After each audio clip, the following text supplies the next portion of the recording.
Imagine só, o mundo inteiro está de olho em cada movimento que vem de Berlim e Kiev, e uma coisa fica clara como o dia: o estado de guerra na Ucrânia não vai acabar tão cedo. Enquanto isso, Putin e o enviado especial dos Estados Unidos, Steve Vidak, trocam apertos de mão e sorrisos em São Petersburgo. Mas o que realmente está em jogo? Que mensagem Trump está enviando ao Kremlin? E mais, até onde a Ucrânia está disposta a ceder para garantir apoio ocidental? Quais concessões Zelensky estaria fazendo em troca de ajuda, e por que tantos o acusam de protelar acordos por interesses escusos em Kiev?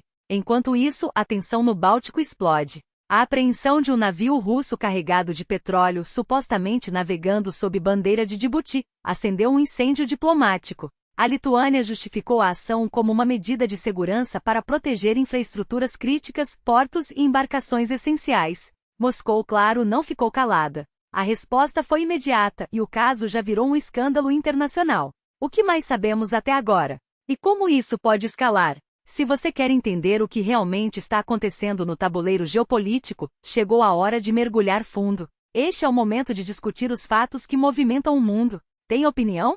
Compartilhe nos comentários, suas ideias são fundamentais. E se gostar do que está lendo, não deixe de curtir e seguir para não perder nenhum detalhe. Vamos começar. A guerra na Ucrânia parece não ter fim à vista. Pelo menos é isso que o ministro da Defesa da Alemanha deixou claro: a paz está mais distante do que nunca. Vamos garantir que a Ucrânia continue recebendo todo o apoio militar necessário, afirmou. A Rússia precisa entender que Kiev não vai recuar, e nós estaremos ao lado deles enquanto for preciso. E a mensagem de Kiev é ainda mais direta: esqueça qualquer ideia de eleições presidenciais ou fim do estado de guerra. O parlamento ucraniano já sinalizou que vai renovar as medidas de emergência e a mobilização. Afinal, como dizem por lá, a guerra não acabou, está só começando. Do outro lado do Atlântico, Trump não esconde sua impaciência. Em suas redes sociais ele mandou um recado curto, mas cortante: a Rússia precisa agir. Milhares morrem toda semana em uma guerra absurda que nunca deveria ter começado.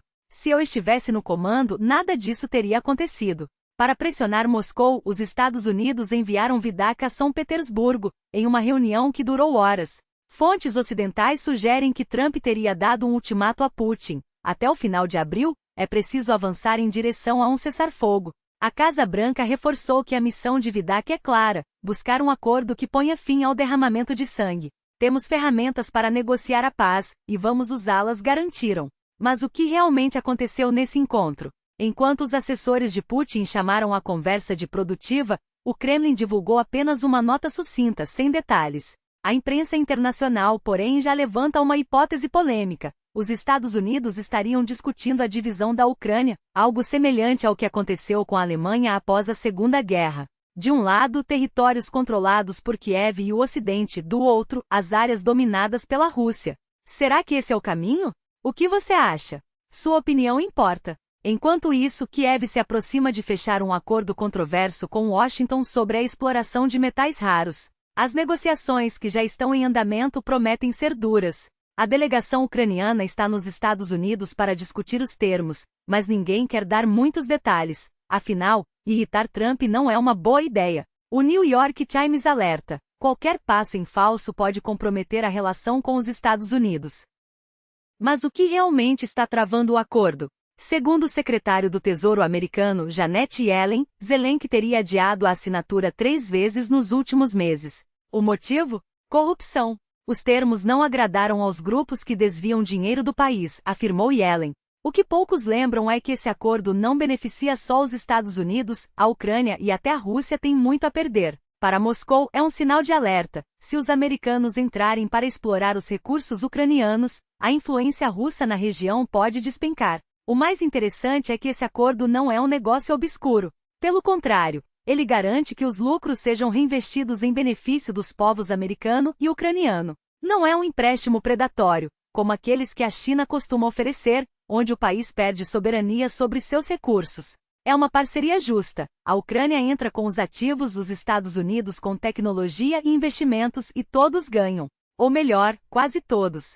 Quem não gosta são justamente aqueles que lucram com a corrupção, e porque com esse acordo, o dinheiro passa a ser controlado. A assinatura poderia ter acontecido ainda em fevereiro, durante a visita de Zelensky aos Estados Unidos.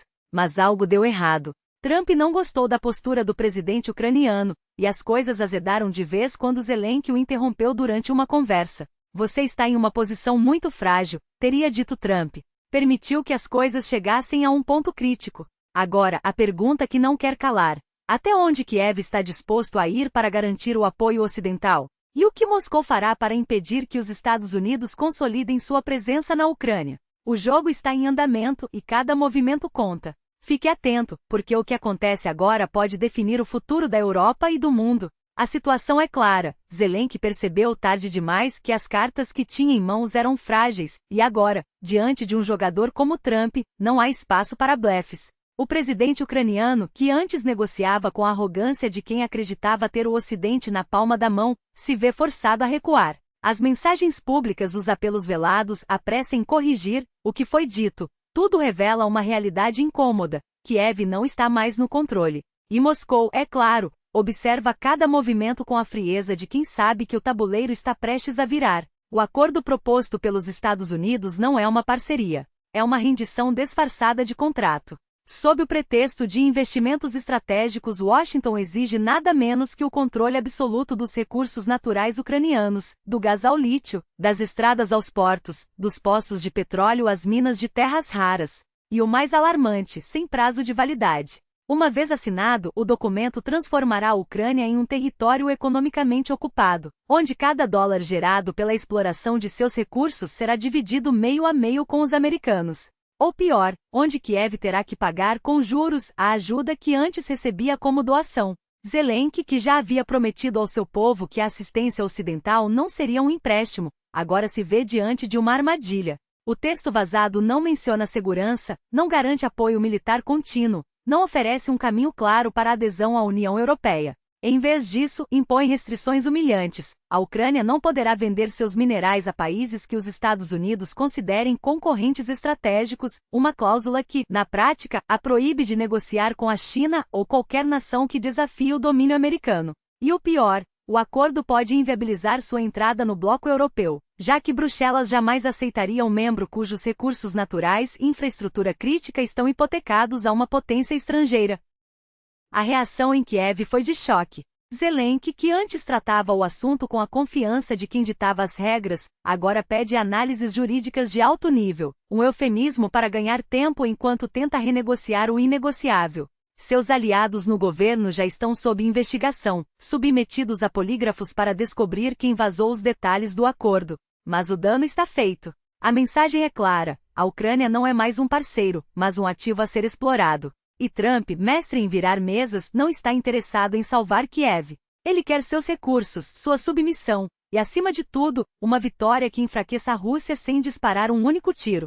Enquanto isso, em Moscou, o silêncio é estratégico. Cada concessão ucraniana aos Estados Unidos é um presente para o Kremlin. Afinal, uma Ucrânia economicamente estrangulada, politicamente dividida e militarmente dependente é uma Ucrânia que nunca será uma ameaça real. E se Zelensky assinar esse acordo, estará assinando também sua própria sentença, a de um líder que entregou seu país para salvar sua pele, e descobriu tarde demais, que não há salvação possível quando se joga contra um adversário que não joga para perder. O relógio está correndo. A cada dia que passa, as opções de Kiev se estreitam. E o mundo assiste em tempo real ao desmantelamento de uma nação que ousou desafiar o status quo, e agora paga o preço. A pergunta que resta é: até onde os ucranianos estão dispostos a ir para evitar o colapso? E o que farão os russos quando perceberem que, afinal, não precisam mais invadir para vencer?